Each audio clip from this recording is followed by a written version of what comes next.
Now, the American president is rated PG-13, and it opens this Friday. Just 2 more days. That'll do it for us on Eyewitness News at 5. Gayle King is standing by now with a look ahead to Eyewitness News 5:30. Gayle? Thank you both. Just ahead on Eyewitness News 5:30, everyone wants a chance to see the national champion Lady Huskies this season. But is the university playing favorites when it comes to getting those tickets? We'll have a live report. Is the Hooters restaurant chain discriminating against men? Some people think so. Hooters is being accused of sex discrimination, and women are speaking out for the restaurant chain. We'll sort it out. And how would you like to be the next Dan Kain, getting to see all the movies? Doing it for a living. If it sounds too good to be true, it probably is. Deb Kent has a movie review job alert for you tonight. Those stories and more just ahead on Eyewitness News 5:30. Stay with us, please. Underway for the UConn women's basketball team. Now, after last year's NCAA championship, it should come as no surprise that tickets are all sold out for the entire season. What has caught some longtime loyal fans off guard, though, is that this season will apparently get underway without some of them in the stands. Barbara Pinto has been a fan of the UConn women's basketball team for more than 10 years. She's gone to all of the Huskies' home games, even when there were 6,000 to 7,000 empty seats.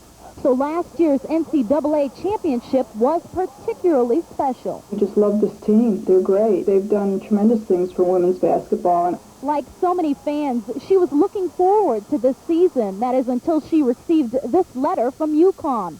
Unfortunately, due to the overwhelming response, we were unable to complete your season ticket request. Now, this is after we paid our money, and the letter was sent a week before the first women's game. But based on this year's point system, Demers, like a lot of fans, was locked out. Instead of getting the 6 tickets she ordered, she didn't get any. Assistant Athletic Director Ben Kirtland explains why. There are quite a few people that were affected, and certainly a direct result of the success we had last year with the national championship. The point system works like this. A person would have to have donated more than $100 over the last 2 years and have been a 2-year ticket holder to be eligible for just 2 tickets. We've lost our innocence, you know, and there's some big-timeness that's come with it, and with that comes some pressure and a demand for tickets, and so something's got to give. Now, there are a few individual tickets left. They are generally available after student sale days. Call your local ticket master for more information. Live at Gamble Pavilion, I'm Tracy Martinez. Back to you. Okay, Tracy, thanks. A Hamden teenager is killed in a fatal car crash, and now there's word that the driver believed responsible for her death should not have been on the road in the first place. Mark Viglione of North Haven had been released from a West Virginia prison just 8 months ago after serving time for involuntary manslaughter in a crash that killed his pregnant girlfriend. DOT officials say if they had known that, they would have had his license suspended. Police say that Viglione ran a red light and ran into another car, killing 14-year-old Leah Hall last Saturday. O.J. Simpson has been a free man for almost a month and a half now, but his legal problems are far from over. Lawyers for the football legend and the victims' families are back in court today, laying the groundwork for 2 civil suits facing Simpson. Manuel Gallegus reports from Los Angeles. O.J. Simpson is a free man. Seen here playing golf in Florida after the verdict and here at a Los Angeles cafe. But the families of victims Ron Goldman and Nicole Brown remain convinced Simpson is a murderer. And in 2 separate civil court actions, they are suing Simpson for undisclosed monetary damages. Mr. Goldman's son was senselessly murdered as he was entering the prime of his life. Mr. Goldman believes that justice was denied in the criminal trial, and he has only one last chance, and that's in the civil case. Unlike the criminal case, only 9 of 12 jurors must find Simpson guilty in the civil case. They only have to believe Simpson is probably guilty. In effect, reasonable guilt, not reasonable doubt. And there is one critical difference. O.J. Simpson must take the witness stand, and he must answer lawyers' questions at an upcoming deposition, a chance prosecutors Marcia Clark and Chris Darden never got. And if Simpson refuses to testify at the deposition, there are procedures whereby we may ultimately obtain a default judgment against him, which in effect means that he would forfeit the case. At the deposition, lawyers from both families are expected to ask Simpson questions about his actions the night of the murders. Simpson's lawyer contends the public has no right to know any of it, and that it could potentially taint the new jurors. Manuel Gallegus, CBS News, Los Angeles. Fred Goldman, Ron Goldman's father, will also join a four-state tour tomorrow in support of the so-called Public Safety Protection Act of 1996. It's an initiative that makes it easier to convict defendants in murder trials. The finger-pointing continues in Washington tonight as the president and the Republicans blame each other for the government shutdown. Now there are indications the House may make the next move in this budget stalemate. Newt Gingrich, the House Speaker, says the House could vote tonight on a short-term spending measure to reopen federal offices. Well, for many federal workers here in Connecticut, this is day 2 without work. But how are these federal cutbacks affecting the rest of us? Channel 3's Barbara Pinto has the story. The IRS is closed. Please consult your local news station and newspaper regarding the reopening of the federal government. On the telephone, even on the internet. Try a federal agency and you'll likely get a message that looks like this. Welcome to the U.S. Geology Service. Sorry, we're closed. It hasn't affected me yet, no, but I would get concerned if it continues, because I've got to feed the family. Chris Beauchamp's business snaps pictures for the passports the federal government stopped issuing. At other federal offices, the scaleback seemed to go unnoticed. I came to sign up for my baby's Social Security card. I didn't wait down. I just went in and came back out.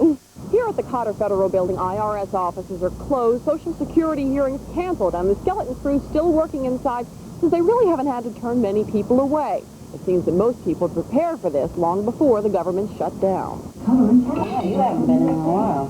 Donna Plessity served lunch and a listening ear for what worries her customers. They haven't talked about it at all. It hasn't affected me at all. I don't know if it will. Might in the future. Do you even think about it today? No, I haven't. Got kind of nervous that the government could shut down for a day. That's a big business, you know. I'm a little guy. I can't shut down for a day, you know. I don't have no money. At this point, neither does the federal government. Barbara Pinto, Channel 3 Eyewitness News. And many federal agencies, as you saw, are using recorded messages to tell people that they're closed. Some, like the Department of Labor, are taking messages and say that someone will get back to you as soon as they can. The Hooters restaurant chain is resisting pressures to put men on staff as waiters. Pressure from the Equal Opportunity Commission on Employment in Washington and 4 Chicago men who are looking to be Hooters persons. He's not one of them. As Dan Kain tells us, local fans of the restaurant find the whole issue to be, well, just a little silly. Fine food is not the main feature at the Hooters restaurants, which sell themselves primarily on the basis of attractive waitresses in T-shirts and shorts. The women-only waitress policy has drawn heat, however, from the EEOC in Washington and from 4 men in Chicago who are suing after being turned down for employment. The head of Hooters says if he's forced to hire men as waiters, it threatens the very existence of the company. The folks we talked to today, however, didn't seem to think so. So if it were men waiters, it wouldn't slow you down? No, not at all. It's great food. You're not kidding me, are you? Maybe a little bit. I think it would probably give them more business. They'd probably get more women customers. It wouldn't make a difference to me as long as they still had the, you know, the women waitresses too. Today, Hooters struck back at the EEOC with a demonstration in Washington and full-page newspaper ads saying Washington simply doesn't get it. If not for the disastrous impact of these demands on the Hooters organization and the women who work for us, this whole thing might be somewhat comical. Some customers have found humor in the controversy as well. Actually, I really thought this restaurant had something to do with owls. That's why I came here, because I've been to birds, and the fact that the women are scantily clad, I barely noticed that. Really? In case my wife's listening, I barely noticed that, dear. Wink, wink, nudge, nudge. One of the reasons Hooters isn't laughing about all this is the EEOC is very seriously asking the company for $22 million in order to compensate victims of their hiring policy. And they also want a training program to make all the Hooters employees more sensitive to men's needs. As if they're not already relatively sensitive to the needs and interests of men as it is. Yeah, I think but so. there's a lot of money involved, so that's why it's going on. All right. Dan, But I hear they have wonderful food. Oh, it's fine. Okay, thank you, Dan. Well, go ahead, sorry. How would you like to make money? Just by going to the movies? Well, Sounds so good to be Dan true? Kain does. It probably is. It's 305 Consumer Reporting about being the next Dan Kain. And a little bit later on, what does America's favorite shock jock have in common with Hartford? We'll find out when the news continues. Stay with us, please. But once upon a time, Howard could have worked for... Has anyone told you you're doing a great job lately? Great job! Well, we're surprising people who go above and beyond the call of duty. And I'm going to have a special thank you, too. Hey, you're doing a great job. Next Oprah. Join us at 4, right here on Channel 3.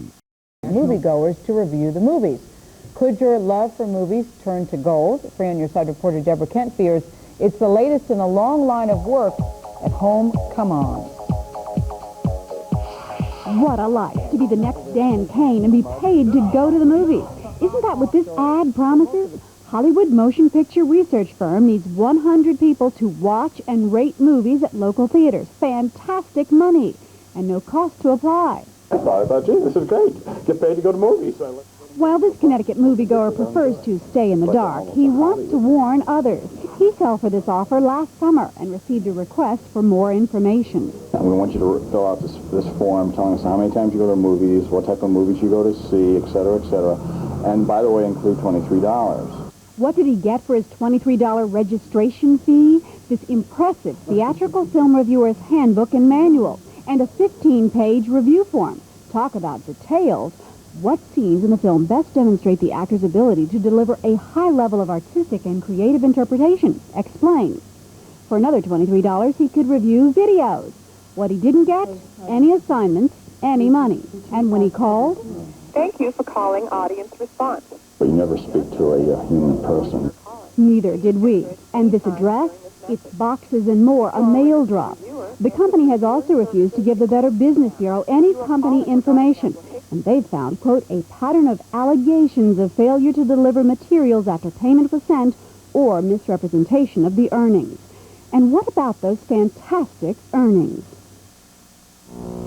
We do know someone got paid for their review because they complained to the Better Business Bureau. They said they spent 8 hours completing this 15-page review and they were paid $3.50. Well, the Waterbury Republican tells me they are pulling this ad. It has been in other papers. And it just appears that it is the latest rendition of the work-at-home scheme, like stuffing envelopes or whatever. Hey, if anybody made fantastic money, let me know. I'll sign up too. But $3.50 isn't my idea of fantastic money. All right. Thank you, Dave. Thanks. Sure. Well, every night more than 1,400 cars are stolen in America, but most of them are not stolen for the car itself, but for the parts. Tomorrow on Eyewitness News, we will bring you a live demonstration of how a thief can steal, strip, and sell your car parts in just minutes. Beginning at 5, Channel 3's Brendan Keefe will show us how quickly a car can be stolen, and he'll have tips on how to protect your car from this fate. Join us tomorrow night for an Eyewitness News special we're calling Stripped Away. Time to see what's coming up on Eyewitness News at 6 with Al Terzi. He's in the Satellite Center tonight. Al, what are you working on? Well, Dennis, in tonight's Working Stories, we follow up on a Waterbury mother who was shot dead. Her husband under arrest now.